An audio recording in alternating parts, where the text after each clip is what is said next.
ओम शांति। 24/7/2021 प्रातः मुरली। ओम शांति। बाप दादा मधुबन। बाबा कहते हैं, मीठे बच्चे, तुम बाप के पास आए हो अपनी जीवन हीरे समान बनाने। बाप की याद से ही ऐसे ही जीवन बनेगी। प्रश्न है, नई दुनिया में ऊंच पद पाने के लिए कौन सा एक मुख्य पुरुषार्थ करना है? बाबा का उत्तर है, बाबा कहते हैं, मीठे बच्चे, जिन पुराने संबंधियों ने इतना दुखी किया, अब उनके मोह जाल से बुद्धि को निकाल एक मुझे याद करो। उनके साथ रहते भी मन को मेरे में लगाओ। मन मनाभव का मंत्र सदा याद रखो तो तुम नई दुनिया में ऊंच पद पाएंगे। गीत है, तूने रात गवाई सूखे और दिन गवाया खाके। ओम शांति। जैसे बच्चों को सभी शास्त्रों का सार समझाते हैं, वैसे इन गीतों का भी सार तुमको समझाते हैं। वही सबका रूहानी बाप है। रूहानी बच्चों को ब्रह्मा तन से बैठ समझा रहे हैं। बाप समझाते हैं, हे बच्चों, तुम जानते हो हमारा हीरे जैसा जन्म बन रहा है। बाप के पास आते ही हो हीरे जैसा जन्म बनाने। हीरे जैसा जन्म कहा जाता है स्वर्गवासियों को। कौड़ी जैसा जन्म है नरकवासियों का। बाबा कहते, हीरा जैसा जन्म कहा जाता है स्वर्गवासियों का और कौड़ी जैसा जन्म कहा जाता है नरकवासियों का। तुम संगम को भी जान चुके हो। बाबा कहते हैं, तुम संगम को जान चुके हो। हम अभी संगमवासी हैं। यह संगम युग सबके लिए कल्याणकारी है। इस संगम युग में ही सर्व की सद्गति होती है। कौन को करते हैं? बाबा पूछते हैं, कौन करते हैं? परम धाम से आने वाला मुसाफिर। वह मुसाफिर है ना, तुम मुसाफिर नहीं हो। बाबा कहते, मैं मुसाफिर हूँ, तुम मुसाफिर नहीं हो। तुम आकर जाते नहीं हो। बाप कहते हैं, बाबा कहते, तुम आकर जाते नहीं हो। बाप कहते, मैं पुरानी दुनिया में आकर फिर लौट जाता हूँ। बच्चे जानते हैं, यह सेवा करने वाला सिर्फ एक मुसाफिर है जो आकर हम बच्चों की बड़ी सेवा करते हैं।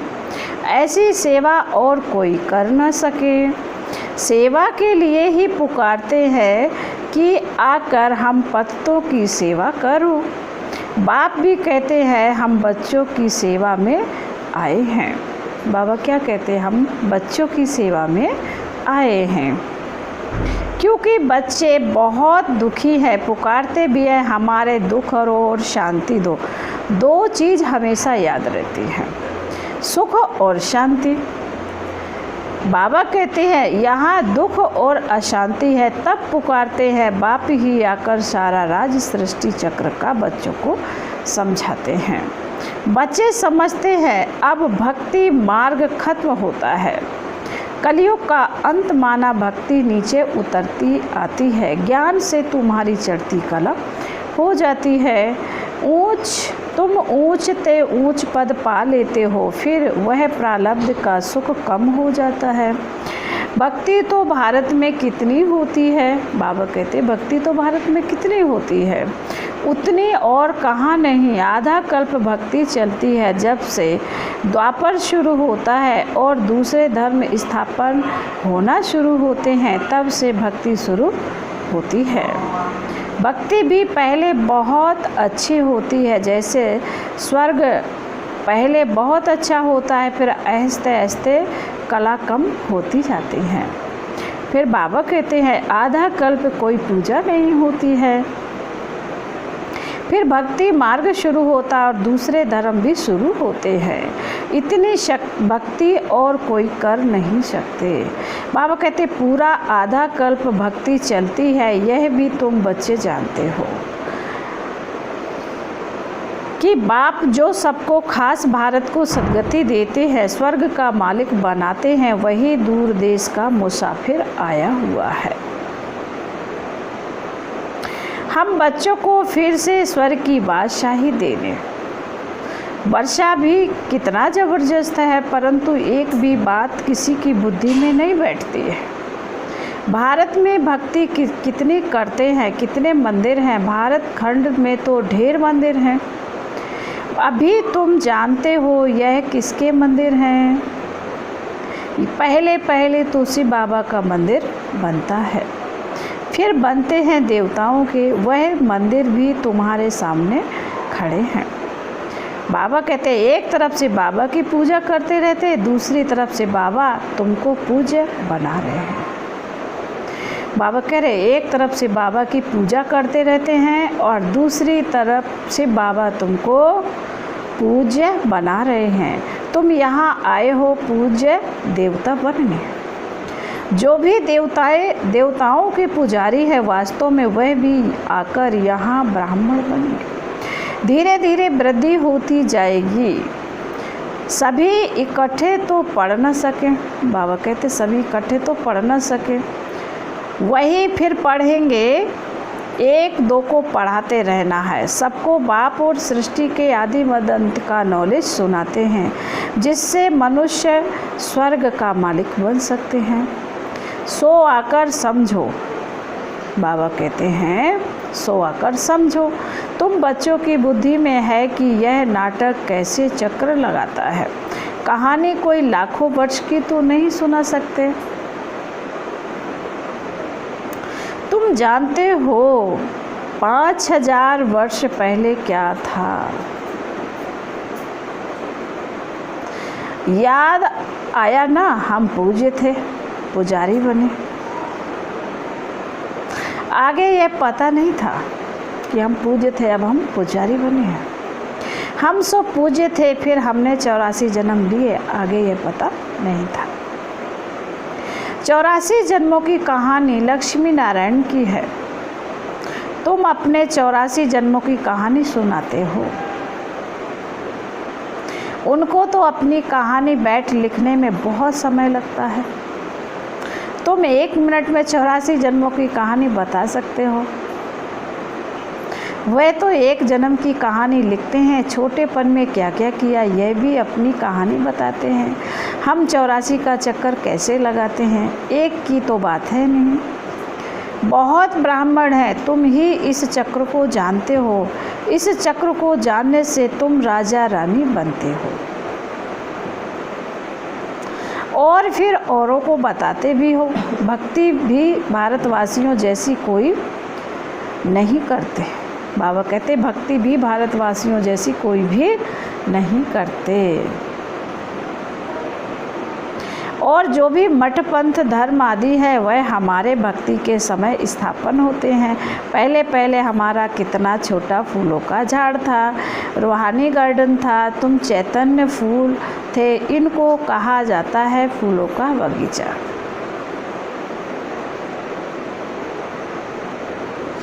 फिर वही कांटों का बगीचा होता जाता है। इस समय सब कांटे बन गए हैं। फिर कांटों से फूल कैसे बनना है सो बाप बैठ समझाते हैं। एक दो को दुख देना कांटा लगाना है। Students life is the best कहा जाता है।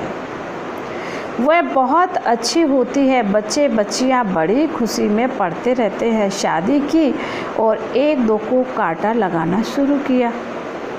सतयुग में कोई कांटा नहीं लगाते हैं। अभी तुम फिर फूल बनते हो। तुम जानते हो भारत स्वर्ग था तो कितने अपार सुख थे। सोने की खानियाँ थीं, अभी वह खाली हो गई हैं। फिर तुमको सोना भरपूर मिलेगा। भारत में ही सोने हीरे जवाहरात की खानियाँ थीं। उस समय अमेरिका आदि कुछ भी नहीं होता, बॉम्बे भी नहीं होती है। वंडर है ना, कलयुग के अंत में कुछ भी सोना देखने में नहीं आता। फिर सतयुग आदि में इतनी सोने की खानियाँ भरपूर हो जाती हैं, सोने के महल बन जाते हैं। वंडर है ना। वहाँ खानियों से कितना ढेर सोना निकालते, जैसे यहाँ मिट्टी की ईंटें बनती हैं वैसे वहाँ सोने की ईंटें बनती हैं। माया मच्छंदर का खेल दिखाते हैं ना, ध्यान में देखा यहाँ तो सोना ही सोना है, बरोबर सतयुग में सोना होगा। यहाँ तो देखो मिट्टी की ईंटें भी नहीं मिलती, जितनी यहाँ ईंटें पैसे से मिलती हैं उतनी वहाँ सोने की ईंटें मुफ्त में मिलती हैं। नई दुनिया में ऊंच पद पाने का यहाँ मोह जाल में क्यों फंसे हो? बाबा कहते हैं नई दुनिया में ऊंच पद पाने का है और यहाँ मोह जाल में क्यों फंसे हो? बाबा कहते पुराने संबंधों में तुम कितना दुख उठाते हो। बाबा ऐसे नहीं कहते कि इनको छोड़ दो, सिर्फ बुद्धि योग एक बाप से लगाओ तो तुम विश्व के मालिक बन जाएंगे। मन बनावो का अर्थ ही है मुझे याद करो और विष्णु चतुर्भुज को अर्थात विष्णुपुरी को याद करो। मूल है ही एक अक्षर। भक्ति मार्ग में तो ढेर पंचायत हैं, अभी तुम सब आत्माएं आशिक हो एक माशुक परमपिता परमात्मा के। वह तुमको सुख धाम का मालिक बनाते हैं, सब आत्माएं उनको याद करते हैं। तुम रूहानी आशिक रूहानी माशुक एक ही बार बनते हो। बाबा ने कहा तुम रूहानी आशिक और रूहानी माशुक एक ही बार बनते हो, बाकी तो सब मनुष्य हैं जिस्मानी आशिक माशुक। अभी बेहद के आशिकों को बेहद का माशुक आकर मिला है, उनको भी कहते हैं आओ आकर हमको पतित से पावन बनाओ। एक को ही पुकारते हैं, तुम जानते हो हमारी आत्मा पतित बनी है इसलिए पुकारते हैं पतित पावन आओ, कुंभ का मेला लगता है। कितने जाकर गंगा स्नान करते हैं, फ़ायदा कुछ भी नहीं, पावन कोई भी बनता नहीं है। अभी बाप आकर ज्ञान वर्षा करते हैं, तुम्हारे ऊपर ज्ञान की वर्षा हो रही है जिससे फिर कांटों का जंगल फूलों का बगीचा बन जाएगा। तुम जानते हो हमारा जब राज्य होगा तो वहाँ कोई पतित होगा ही नहीं, सारे विश्व पर ज्ञान वर्षा हो जाती है, सब कुछ हरा भरा हो जाता है, खानियाँ भी हीरे जवाहरों की नई बन जाती हैं। अब तुम बच्चों को कितना खुशी में रहना चाहिए। सम्मुख देखते हो बेहद का बाप बैठ समझाते हैं कि तुम मुझे याद करो तो तुम्हारे विकर्म विनाश होंगे। भल तुम कहाँ भी बैठे हो स्नान करो, बुद्धि में बाप की याद करो। बाबा कहते भल तुम कहाँ भी बैठे हो चाहे स्नान करो पर बुद्धि में बाप की याद रखो। वहाँ तो याद करने की फुर्सत है, बाप को जितना याद करेंगे उतनी कमाई है, याद से ही कमाई है। ऐसा कभी सुना कि याद से कमाई होती है? कितनी बड़ी कमाई है, तुम विष्णुपुरी के मालिक बन जाएंगे। तुम जानते हो हम आत्माओं का बाप निराकार है, उसने इस शरीर का आधार लिया है। भागीरथ का भी वर्णन है ना, भाग्यशाली रथ, जिस रथ पर परम पिता परमात्मा की परम आत्मा सवार होती है। बाबा कहते हैं जिस रथ पर परम पिता की परम आत्मा सवार होती है, आत्मा का रथ जब तैयार होता है तो छठ आत्मा आकर प्रवेश करती है। बहुत जन्मों के अंत के जन्म में जब वानप्रस्थ अवस्था होती है तब बाप कहते हैं मैं आकर इनमें प्रवेश करता हूँ अथवा इस रथ में विराजमान होता हूँ। बाकी कोई घोड़े गाड़ी के रथ की बात नहीं है। अभी तुम बच्चों, बाबा कहते अभी तुमको यह ज्ञान मिला है, बाप बैठ सम्मुख तुम बच्चों को समझाते हैं, तुमको तो बहुत खुशी होनी चाहिए। ICS का इम्तहान पढ़ते हो तो बड़ा नशा रहता है ना। ICS का इम्तहान पढ़ते हो तो बड़ा नशा रहता है। वह होता है सबसे ऊंचा इम्तहान। तुम्हारी भी यह पढ़ाई है, यह भगवान की पाठशाला है। बाबा कहते हैं यह भगवान की पाठशाला है, तुम्हारी भी यह पढ़ाई है, तुम्हें भी बड़ी खुशी होनी चाहिए। अब प्रश्न उठता, भगवान कौन है, श्री कृष्ण या शिव बाबा? सबका भगवान कौन है सिवाय एक निराकार के? सब तो कृष्ण को मानेंगे नहीं। बाबा कहते सिवाय एक भगवान, निराकार भगवान के सब तो कृष्ण को मानेंगे नहीं। सभी आत्माओं का बाप वह निराकार परमपिता परमात्मा है। वह सदैव परम धाम में रहते हैं, एक ही बार आते हैं बच्चों को स्वर्ग का मालिक बनाने।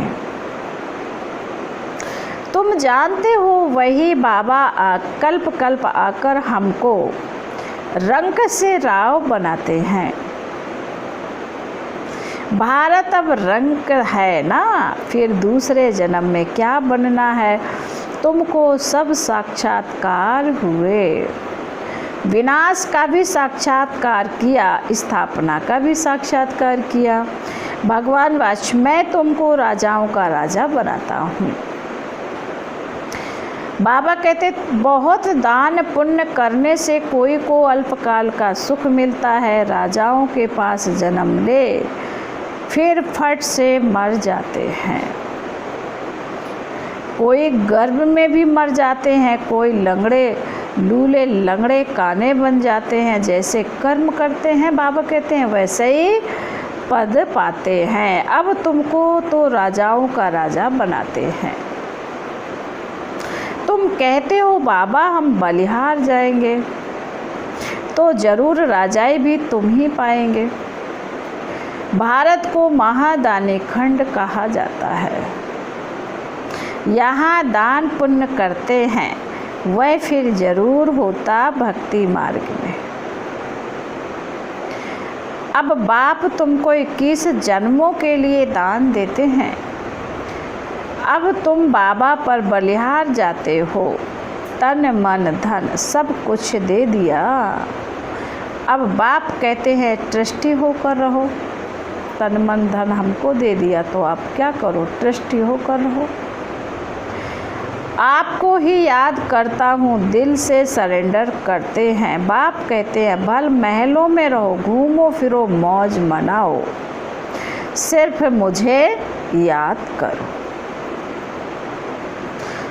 तो तुम बहुत खुशी में रहेंगे। तुम विश्व के मालिक थे, अब फिर तुम पुरुषार्थ कर वह बनते हो। बाप समझाते हैं मीठे मीठे बच्चों, योग बल से ही तुम विक्रमाजीत बनेंगे। बाप की याद से तुम विश्व के मालिक बनते हो। अच्छा, फिर बाबा कहते हैं मीठे मीठे शिकिले दे बच्चों प्रति माता पिता बाप दादा का याद प्यार और गुड मॉर्निंग। रूहानी बाप की रूहानी बच्चों को नमस्ते। हम रूहानी बच्चों की रूहानी बाप दादा को याद प्यार गुड मॉर्निंग और नमस्ते नमस्ते नमस्ते। ओम शांति ओम शांति ओम शांति। धारणा के लिए मुख्य सार बाबा कहते हैं नंबर 1, राजाई पद पाने के लिए बाप पर पूरा पूरा बलिहार जाना है। तन मन धन सब अर्पण कर ट्रस्टी होकर रहना है। विक्रमाजीत बनने का पुरुषार्थ करना है। याद में ही कमाई है, इसलिए निरंतर याद में रहने का पुरुषार्थ करना है। ऐसा रूहानी फूल बनना है जो फूलों की दुनिया का अधिकारी बन जाए, अंदर में कोई भी कांटा ना रहे। वरदान है त्रिकालदर्शी बन। त्रिकालदर्शी स्थिति में स्थित रहे, सदा अचल और साक्षी रहने वाले नंबर 1 तकदीरवान भव। वरदान बाबा दोबारा से सुनेंगे। त्रिकालदर्शी स्थिति में स्थित रहे, सदा अचल और साक्षी रहने वाले नंबर 1 तकदीरवान भव। वरदान का स्पष्टीकरण है। त्रिकालदर्शी स्थिति में स्थित होकर हर संकल्प, हर कर्म करो और हर बात को देखो। यह क्यों, यह क्या, यह क्वेश्चन मार्क ना हो। सदा फुल स्टॉप, नथिंग न्यू। हर आत्मा के पार्ट को अच्छी तरह से जानकर पार्ट में जाओ। आत्माओं के संपर्क में आते न्यारे और प्यारे पन की समानता रहे तो हलचल समाप्त हो जाएगी। ऐसे सदा अचल और साक्षी रहना, यही है नंबर 1 तकदीरवान आत्मा की निशानी। फिर बाबा आज का स्लोगन है। बाबा कहते सहनशीलता के गुण को धारण करो। सहनशीलता के गुण को धारण करो तो कठोर संस्कार भी शीतल हो जाएंगे। ओम शांति।